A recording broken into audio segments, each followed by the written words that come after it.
Hey guys, Infidel1258 here. Today I'm going to share with you a clip from a recent Splinterlands TV live event. In this one, we're going to talk about how you can actually buy a few key cards and rent them for a ton of DEC reward. And then with that reward, rent your own deck of cards with which to play the game. And so by buying a few, you can actually supply your permanent needs within the game. Really interesting topic.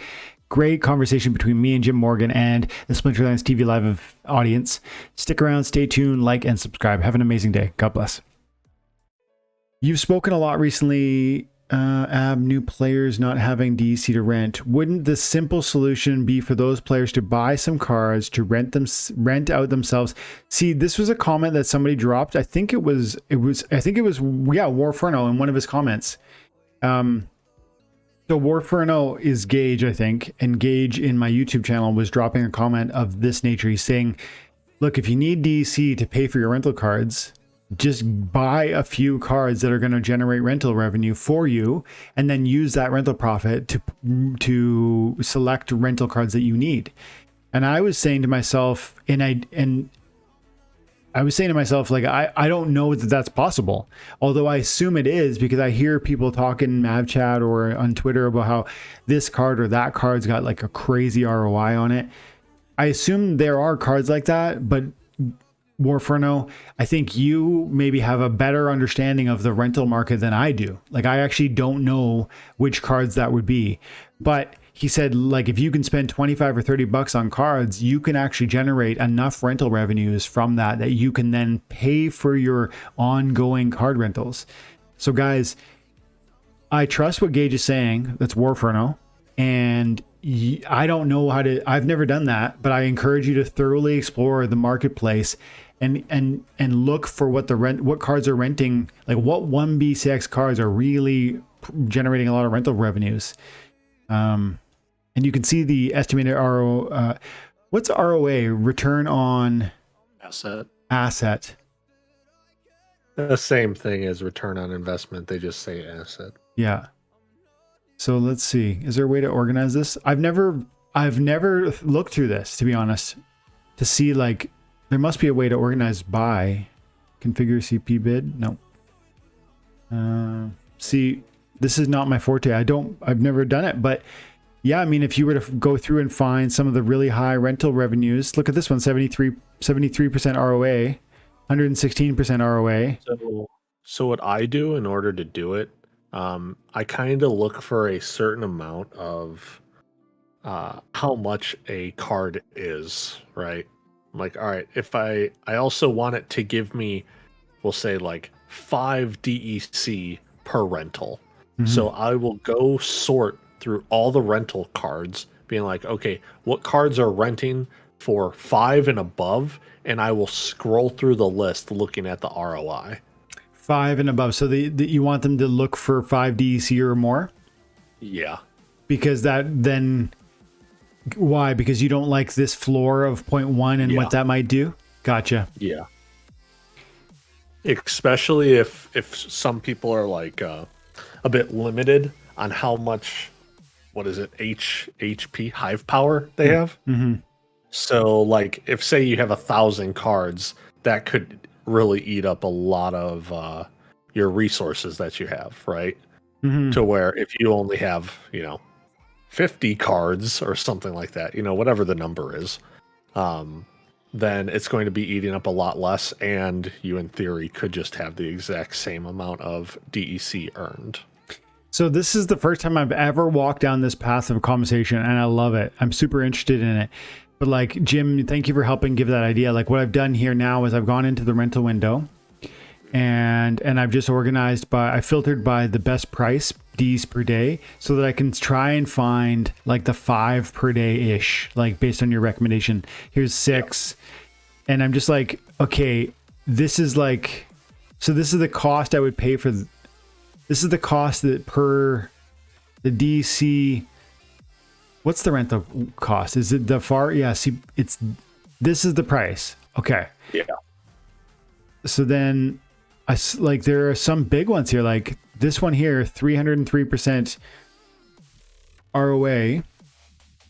And it's like a relatively inexpensive card. It's the Albatross. 47 cents for one BCX copy. Yeah. And it's, I think one BCX renting for. Yeah, so you can rent that card for a little less than 4 DEC, except you can see a lot of them are going for that 5.9, 5.6. So you could even put it up there for like 5 and then still get a good. Because, yeah, this is renting. Yeah, this is rentals. Gotcha. Yeah. I almost rented that, like out of like a holy cow, that's amazing. So now I want to go over to the buy window and I want to look at Albatross. So, yeah. And like one other thing you could do. Where is it? Wait, are you able to change this window? Yeah. How? Go to list. Go to list. Okay. Yeah. Click out of that. Yeah. Oh, it's because it's like that. Compare. Is this the one? Okay. Oh, this doesn't show you the ROI. Where did I see that? See, that's the thing. Like, these are tools that are our knowledge and capacity to understand these things is constantly evolving through the community of people that know a little bit here and a little bit there, engages conversation, just sparks this like interest in me to then figure this stuff out. And then Jim knows a little bit, but like not the whole picture.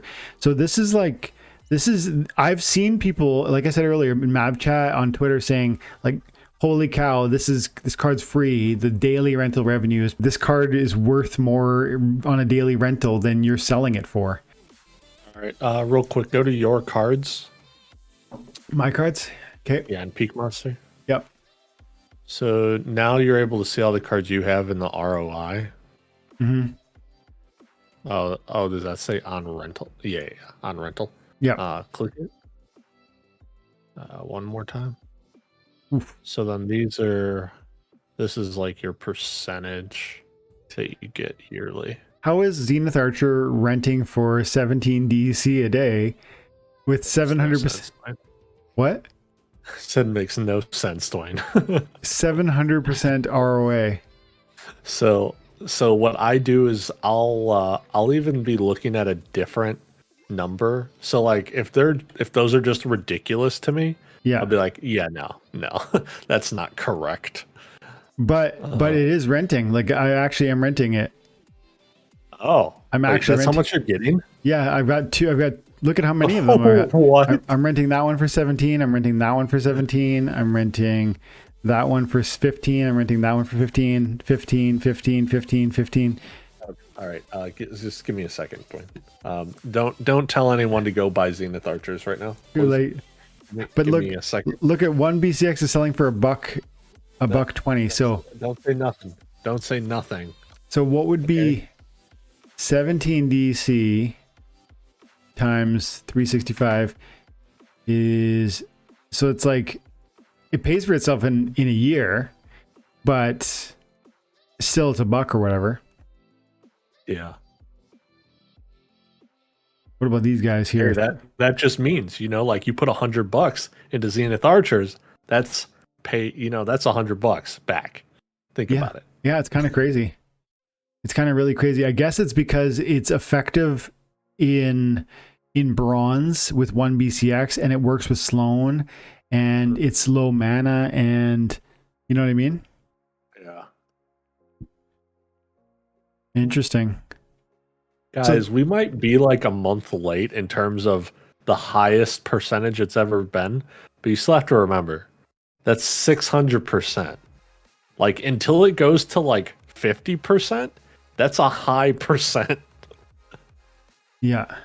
Look, Supply Runner to 540%. What is Supply Runner going for? Supply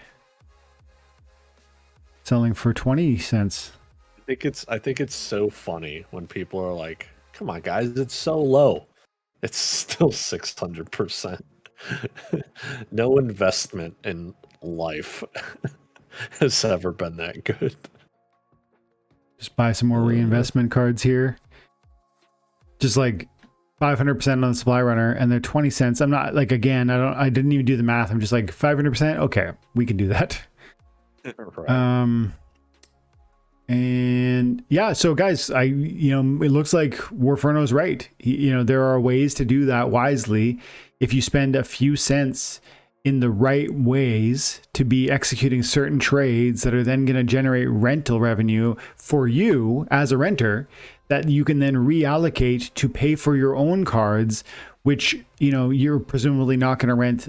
You're not going to rent out the supply runner and then rent back the supply runner, but you are going to rent out cards like this that generate 500, 600, 700% ROA, and then you're going to acquire them, rent them out, enjoy that profit, and then you're going to go in and you're going to equip yourself with something like a deck that works. Maybe it's not upper echelon, top tier, but it's functional and it lets you play the game, and that's going to get that ball rolling. So yeah, that's a path. I've never explored this path, but clearly it's functional and viable, and it merits everyone's attention if you haven't already been looking at that stuff. I haven't been. So wow, thanks for sharing that, Warferno. Dude, we should drop another. He says, I commented it and you liked it after I messaged it in Twitch. That's funny. But I usually I usually like things after I do a video on them in my own YouTube channel, because I want to remember, oh, I answered that.